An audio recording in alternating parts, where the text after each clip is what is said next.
तो आज का हमारा टॉपिक है मौलिक कर्तव्य यानी कि फंडामेंटल ड्यूटीज़। तो इससे पहले मैंने आपको मौलिक अधिकारों के बारे में डिटेल में एग्जाम्पल के साथ पढ़ाया था। अगर आपने मौलिक अधिकारों वाली यानी कि फंडामेंटल राइट्स वाली वीडियो नहीं देखी तो ज़रूर देख लेना। आज हम मौलिक कर्तव्यों के बारे में पढ़ेंगे। बहुत छोटा सा टॉपिक है पर बहुत महत्वपूर्ण है एग्ज़ाम के पर्पज़ से भी, और वैसे भी नागरिक होने के नाते हमें हमारे मौलिक कर्तव्यों के बारे में पता होना चाहिए। तो चलिए बिना देरी किए हुए वीडियो को शुरू करते हैं। तो चलिए वीडियो की शुरुआत करते हैं। पहले हम थ्योरी को पढ़ेंगे और लास्ट में इस टॉपिक से संबंधित जो प्रीवियस ईयर क्वेश्चन हैं उन्हें कवर करेंगे। तो बहुत ही आसान टॉपिक है और छोटा सा टॉपिक है। बस आपको कुछ फैक्ट याद रखने हैं और टोटल 11 मौलिक कर्तव्य हैं जो आपको याद रखने हैं और बहुत ही आसान है। एक बार आप देख लेंगे तो आपको याद हो जाएगा और लास्ट में प्रीवियस ईयर क्वेश्चन सॉल्व कर लेंगे तो पूरा टॉपिक आपका कंप्लीट हो जाएगा। तो चलिए पहले ये देखते हैं कि जो मौलिक कर्तव्य हैं ये भारतीय संविधान में शामिल कैसे हुए। तो मूल संविधान में मौलिक अधिकारों की अवधारणा को तो रखा गया था, परंतु मौलिक कर्तव्यों को इसमें शामिल नहीं किया गया था। तो जो मूल संविधान था उसमें मौलिक अधिकारों को शामिल किया गया था, यानी कि हमें अधिकार दिए गए थे, परंतु जो मौलिक कर्तव्य थे इन्हें उसमें शामिल नहीं किया गया था। तो फिर 1976 में सरदार स्वर्ण सिंह समिति ने, ये याद रखिएगा कौन सी समिति, सरदार स्वर्ण सिंह समिति, इन्होंने सिफारिश की कि संविधान में मौलिक अधिकारों के साथ मूल कर्तव्य भी होने चाहिए। तो इन्होंने कहा था कि संविधान में मौलिक अधिकारों के साथ साथ मूल कर्तव्यों का भी एक अलग स्थान होना चाहिए। तो सरदार स्वर्ण सिंह समिति की अनुशंसा पर संविधान के 42वें संशोधन, याद रखिएगा कौन सा संशोधन, 42वां संशोधन, और कौन से सन में, तो 1976 ईस्वी में 42वें संविधान संशोधन के अंतर्गत मौलिक कर्तव्यों को संविधान में शामिल कर लिया गया। तो ये पूछा जाता है कौन सी समिति थी, स्वर्ण सिंह समिति, कौन सा संशोधन था, तो 42वां संशोधन, और कौन सा सन था, तो 1976 ईस्वी में इसे मौलिक कर्तव्यों को हमारे संविधान में शामिल कर लिया गया, जबकि मूल संविधान में मौलिक कर्तव्यों का कोई प्रावधान नहीं था। इसे बाद में संशोधन के द्वारा शामिल किया गया। और याद रखिएगा कि इसे रूस के संविधान से लिया गया है। किसके संविधान से, तो रूस के संविधान से। और मौलिक कर्तव्यों को संविधान के भाग 4A में शामिल किया गया है। कौन सा भाग, भाग 4A और अनुच्छेद 51A। तो इसे पिछली वीडियो में मैंने आपको भाग 4 के बारे में पढ़ाया था। हमने देखा था कि भाग 4 में राज्य के नीति निर्देशक तत्व थे, जिसका अनुच्छेद था 36 से लेकर 51 तक। तो उसी के बाद भाग 4 के बाद भाग 4A को शामिल किया गया, जिसमें मौलिक कर्तव्य शामिल किए गए और वहाँ पर अनुच्छेद कितना था, 36 से लेकर 51 तक। तो 51 के बाद 51A को भी जोड़ दिया गया, जिसमें मौलिक कर्तव्य शामिल कर दिए गए। तो राज्य के नीति निर्देशक तत्व और मौलिक कर्तव्य, इनमें कुछ समानताएं हैं। आपको उसी प्रकार कंपेयर करके पढ़ना है ताकि आपको ज़्यादा देर तक याद रहे अगर आप कंपेयर करके पढ़ेंगे। राज्य के नीति निर्देशक तत्व, उसमें मैंने आपको बताया था कि उसमें राज्यों के कर्तव्य के बारे में बताया गया है कि जब राज्यों के पास पर्याप्त संसाधन होंगे तो वो जनता को अधिकार देंगे, अगर उनके पास पर्याप्त संसाधन नहीं है तो नहीं देंगे। मतलब कि ये राज्यों के ऊपर था कि वो हमें अधिकार दें या ना दें, और इसके खिलाफ हम न्यायालय भी नहीं जा सकते, ये मैंने आपको बताया था। ठीक उसी प्रकार जो मौलिक कर्तव्य हैं इसमें हमारे यानी कि नागरिकों के कर्तव्यों का वर्णन है, और इसमें हमें कोई फोर्स नहीं कर सकता कि हमें ये कर्तव्य पालन करने ही होंगे। ये हमारे ऊपर है कि हम इन कर्तव्यों का पालन करें या ना करें। पर एक बात याद रखिएगा कि जब कोई भी कानून बन जाता है तो राज्यों को भी और हमें भी इसका पालन करना पड़ेगा। अगर मैं आपको एग्जाम्पल की सहायता से समझाऊं तो देखिए, अगर हम बात करें राज्यों के नीति निर्देशक तत्वों की। तो इसमें मूल संविधान में मैंने आपको बताया था कि जो पंचायतों का गठन है इसे अनुच्छेद 40 और राज्य के नीति निर्देशक तत्वों में शामिल किया गया था। यानी कि राज्यों के ऊपर था कि वो पंचायत को लागू करें या ना करें, पर बाद में संविधान में संशोधन करके इसे कानून बना दिया गया। अब हर राज्य को ये जो पंचायत का गठन है इसे अपने अपने राज्यों में लागू करना पड़ता है, ये कानून बन गया है। ठीक उसी प्रकार कुछ मौलिक कर्तव्य हैं जिन पर कानून बना हुआ है, तो उसे हमें पालन करना पड़ेगा। हम ये नहीं कह सकते कि ये मौलिक कर्तव्य हैं, हमारी चॉइस है कि हम पालन करें या ना करें, क्योंकि जब कानून बन गया तो उसका हमें पालन करना ही होगा। जैसे आगे हम पढ़ेंगे कि पर्यावरण की रक्षा करना ये हमारा मौलिक कर्तव्य है और इस पर कानून भी बना हुआ है। जब तक ये मौलिक कर्तव्यों में था तो हमारे ऊपर था, पर जब संविधान में संशोधन करके इस पर कानून बन गया तो हमें इसे पालन करना ही पड़ेगा, नहीं तो हमें इसका दंड भुगतना पड़ेगा। तो चलिए अब आगे देखते हैं। तो अब हम महात्मा गांधी जी का एक प्रमुख कथन देख लेते हैं जो कि मौलिक कर्तव्यों से संबंधित है। तो मेरी ये कोशिश रहती है कि जो भी प्रमुख कथन होते हैं उस टॉपिक से संबंधित वो मैं आपको ज़रूर कवर कराता हूँ, क्योंकि आजकल एग्ज़ाम में कथन बहुत पूछे जाते हैं, इसीलिए ध्यान से सुनिएगा। तो महात्मा गांधी जी ने कहा था कि हमारे अधिकारों का सही स्रोत हमारे कर्तव्य होते हैं। यदि हम अपने कर्तव्यों का सही ढंग से निर्वाह करेंगे तो हमें अधिकार मांगने की आवश्यकता नहीं होगी। ये महात्मा गांधी जी का कथन है, याद रखिएगा। तो अब हम आगे देखते हैं। तो इतने से आपके एग्ज़ाम में 4 प्रश्न बनेंगे और बहुत ही इम्पोर्टेंट हैं, ध्यान से सुनिएगा। कौन कौन से प्रश्न बनेंगे? तो पहले तो जब हमारा संविधान बना था, जो हमारा मूल संविधान था उसमें कितने मौलिक कर्तव्य थे? तो 0, कोई भी मौलिक कर्तव्य नहीं थे। पहला प्रश्न ये हो गया। और दूसरा प्रश्न ये है कि 42वां संविधान संशोधन करके 1976 में कितने मौलिक कर्तव्यों को शामिल किया गया? तो 10 मौलिक कर्तव्यों को शामिल किया गया। ये दूसरा प्रश्न है, याद रखिएगा। उसके बाद 86वां संविधान संशोधन 2002 में किया गया और उसमें एक और मौलिक कर्तव्य को शामिल कर लिया गया। कौन सा मौलिक कर्तव्य है वो हम आगे पढ़ेंगे। तो अब टोटल कितने हो गए? तो 11 मौलिक कर्तव्य हो गए। वर्तमान में हमारे पास कितने मौलिक कर्तव्य हैं? तो 11 मौलिक कर्तव्य हैं। देखिए मूल संविधान में कितने थे? 0, पहला प्रश्न ये हो गया। उसके बाद 42वें संशोधन के तहत कितने मौलिक कर्तव्यों को शामिल किया गया? तो 10 मौलिक कर्तव्यों को शामिल किया गया। ये दूसरा प्रश्न हो गया। उसके बाद 86वां संशोधन करके एक मौलिक कर्तव्य और जोड़ा गया। ये तीसरा प्रश्न हो गया। और उसके बाद वर्तमान में कुल कितने मौलिक कर्तव्य हैं? तो 11 मौलिक कर्तव्य हैं। ये चौथा प्रश्न हो गया। आशा करता हूँ आपको बारीकियाँ समझ आई होंगी। तो ये बहुत ही महत्वपूर्ण है, याद रखिएगा।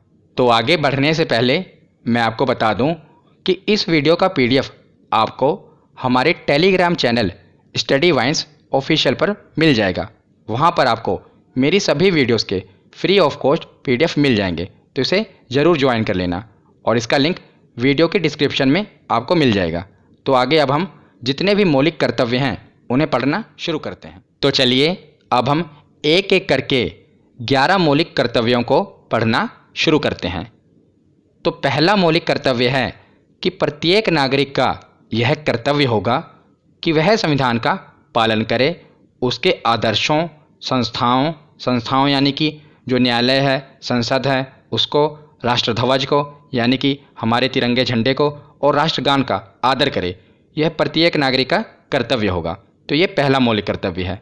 दूसरा है कि स्वतंत्रता के लिए हमारे राष्ट्रीय आंदोलन को प्रेरित करने वाले उच्च आदर्शों को हृदय में संजोए रखें और उनका पालन करें। तो जो हमारे स्वतंत्रता सेनानी थे जिन्होंने भारत को आज़ादी दिलाई, उनके भी कुछ सपने थे, आदर्श थे कि भविष्य में हमारा प्यारा भारत कैसा होगा। तो हमें चाहिए कि उन उच्च आदर्शों को भी अपने हृदय में संजोए रखें और उनके भी आदर्शों का पालन करें। और अगला कर्तव्य क्या है कि भारत की प्रभुत्ता, एकता और अखंडता की रक्षा करें और उसे अक्षुण्ण रखें। तो हमारा ये कर्तव्य होगा कि हम भारत की एकता और अखंडता को बनाए रखें। तो अगला मौलिक कर्तव्य क्या है कि देश की रक्षा करना और आह्वान किए जाने पर राष्ट्र की सेवा करना। तो हमारा कर्तव्य होगा कि हम अपने देश की रक्षा करें और जब भी हमारे देश को हमारी ज़रूरत पड़े तो उसके लिए हम तैयार रहें। तो ये चौथा कर्तव्य है। और पांचवा मौलिक कर्तव्य क्या है कि भारत के लोगों में समरसता और समान भ्रातृत्व की भावना का निर्माण करना, जो धर्म, भाषा, प्रदेश या वर्ग आधारित सभी प्रकार के भेदभाव से परे हो। तो हमारा ये कर्तव्य होगा। आपको पता है कि भारत विविधताओं से भरा हुआ देश है। यहाँ पर बहुत से धर्म हैं, भाषाएं हैं, समुदाय हैं। तो हमारा ये कर्तव्य होगा कि हम भाषा, धर्म इसके आधार पर किसी से भेदभाव ना करें और भाईचारे को बनाए रखें। ये हमारा कर्तव्य होगा। और साथ ही साथ ऐसी प्रथाओं का त्याग करें जो स्त्रियों के सम्मान के विरुद्ध हो। ये भी हमारा कर्तव्य है। तो 5 मौलिक कर्तव्य हमने पढ़ लिए, बचे 6 और। तो बहुत ही आसान है, आप देख ही रहे होंगे। एक बार आप पढ़ लेंगे तो आपको ये भूलेंगे नहीं। तो छठा मौलिक कर्तव्य है कि हमारी सामाजिक संस्कृति की गौरवशाली परंपरा का महत्व समझें और उसका परिरक्षण करें। तो आपको पता है कि हमारी जो भारत की संस्कृति है बहुत महान है और हम इस बात पर इतराते भी हैं कि हम भारतीय संस्कृति के हैं। तो आपको अपनी इस भारतीय संस्कृति की जो गौरवशाली परंपरा है इसे बचा कर रखना है, इसकी रक्षा करनी है। तो अगला मौलिक कर्तव्य है कि प्राकृतिक पर्यावरण की, जिसके अंतर्गत वन, झील, नदी और वन्यजीव आते हैं, इनकी रक्षा करें और उसका संवर्धन करें। तो जो ये धरती है केवल हमारे लिए ही नहीं है, इसमें वन भी हैं, झील भी है और जो वन्य जीव हैं इनकी भी ये धरती है। तो हमारा ये कर्तव्य है कि हम इनकी भी रक्षा करें और साथ ही साथ प्राणी मात्र में दया भाव रखें। ये तो आपको समझ आ ही गया होगा। तो आगे देखते हैं 8वां मौलिक कर्तव्य कि वैज्ञानिक दृष्टिकोण और ज्ञानार्जन की भावना का विकास करें। तो ये इसमें कहा गया है कि हम साइंटिफिक थिंकिंग रखें, यानी कि लॉजिकल सोच रखें। तो अगला मौलिक कर्तव्य है कि सार्वजनिक संपत्ति की सुरक्षा करना और हिंसा से दूर रहना। तो ये तो आसान ही है और इस पर कानून भी बन चुका है कि जो सार्वजनिक संपत्ति है इसकी हमें सुरक्षा करनी है, इसको नुकसान नहीं पहुंचाना। अगर इसको हम नुकसान पहुंचाएंगे तो हमें जुर्माना भरना पड़ेगा और जेल भी हो सकती है, क्योंकि इस पर कानून बन चुका है।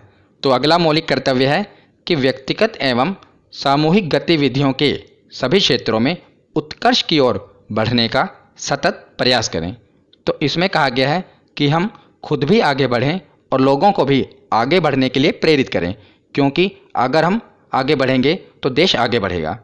हमारा 11वां मौलिक कर्तव्य है जो कि 86वें संविधान संशोधन के तहत जोड़ा गया था। मैंने आपको बताया ना कि जो 42वां संशोधन हुआ था उसमें 10 मौलिक कर्तव्यों को शामिल किया गया था और उसके बाद 86वें संविधान संशोधन के अंतर्गत एक और जोड़ा गया था कि 6 वर्ष की आयु से 14 वर्ष की आयु तक के बच्चों के माता पिता या संरक्षक उन्हें शिक्षा के अवसर प्रदान करेंगे। तो ये माता पिता का कर्तव्य होगा कि वो 6 से लेकर 14 वर्ष की आयु तक के बच्चों को शिक्षा प्रदान करेंगे, उन्हें पढ़ाएंगे लिखाएंगे। तो 86वें जो संविधान संशोधन हुआ था, मैंने आपको बताया था, उसमें 2 चीज़ें जोड़ी गई थी। पहला तो कि 6 से लेकर 14 वर्ष के बच्चों को निःशुल्क शिक्षा दी जाएगी, ये उनका मौलिक अधिकार है, मौलिक अधिकार में जोड़ दिया गया। और दूसरा मौलिक कर्तव्य में शामिल कर दिया गया कि जो उनके माता पिता हैं वो उनको पढ़ाएंगे, उनको शिक्षा का अवसर प्रदान करेंगे। तो ये हमारा थ्योरी सेक्शन कंप्लीट होता है। अब हम प्रीवियस ईयर क्वेश्चन देखते हैं। तो पहला प्रश्न है कि भारतीय संविधान में मूल कर्तव्यों को शामिल करने का विचार किस देश के संविधान से लिया गया? तो हमने पढ़ा था किस देश के संविधान से लिया गया, तो रूस के संविधान से लिया गया। अगला प्रश्न है कि निम्न में से कौन सी एक समिति ने नागरिकों में मूल कर्तव्यों को 1976 में सम्मिलित करने की अनुशंसा की थी? तो कौन सी समिति थी? स्वर्ण सिंह समिति। अगला प्रश्न है कि निम्नलिखित में से किस वर्ष संविधान में मूल कर्तव्यों को अंततः स्थापित किया गया? तो कौन सा वर्ष था जब मूल कर्तव्यों को शामिल किया गया था? तो ये था 1976 ईस्वी। अगला प्रश्न है कि 1976 में 42वें संशोधन द्वारा संविधान में नागरिकों के लिए कितने मौलिक कर्तव्य निश्चित किए गए थे? तो बताइए कितने मौलिक कर्तव्य निश्चित किए गए थे? तो 10, 11 नहीं होंगे। वर्तमान में तो 11 हैं, पर इन्होंने पूछा है कि 42वें संशोधन में कितने शामिल किए गए थे। तो मैंने आपको बताया था तब 10 किए गए थे। उसके बाद 86वें संशोधन में एक और जोड़ दिया गया। अब वर्तमान में कितने हैं? तो 11 हैं। अगला प्रश्न है कि भारत के संविधान के किस अनुच्छेद में मौलिक कर्तव्यों की चर्चा की गई है। तो कौन सा अनुच्छेद है? अनुच्छेद 51A। अगर भाग पूछा होता तो भाग 4A। अगला प्रश्न है कि वर्तमान में संविधान के कुल कितने मूल कर्तव्यों का उल्लेख है? तो वर्तमान में कितने मूल कर्तव्य हैं? तो 11। अगला प्रश्न है कि भारत के संविधान के अनुसार भारतीय नागरिकों के मूल कर्तव्य निम्नलिखित में से क्या हैं? तो कौन कौन से मूल कर्तव्य हैं ये पूछा गया है। तो पहला है कि राष्ट्रगान, ध्वज आदि का सम्मान, हाँ ये तो है मौलिक कर्तव्य। दूसरा है वैज्ञानिक प्रवृत्ति का विकास, ये भी है। तीसरा है राष्ट्रीय एवं सांस्कृतिक विरासत का संरक्षण एवं परिरक्षण, हाँ ये भी है। तो इसका सही जवाब होगा ऑप्शन डी, यानी कि उपयुक्त सभी। अगला प्रश्न है कि निम्नलिखित में से कौन सा कर्तव्य भारतीय नागरिकों के कर्तव्य में शामिल नहीं है? तो कौन सा कर्तव्य शामिल नहीं है? ऑप्शन डी, इसमें बताया गया है कि सत्तारूढ़ राजनीतिक दल का समर्थन करना, ये तो नहीं कहा गया, ये हमारा मौलिक कर्तव्य नहीं है। अगला प्रश्न है कि संविधान के किस भाग में मूल कर्तव्यों के अध्याय को जोड़ा गया है? तो इसका सही जवाब है ऑप्शन डी, भाग 4A। अगला प्रश्न है कि किस संवैधानिक संशोधन अधिनियम द्वारा संविधान में मूल कर्तव्यों को सम्मिलित किया गया है? तो कौन सा संशोधन था? तो ये था 42वां संविधान संशोधन अधिनियम 1976। ऑप्शन ए सही जवाब होगा।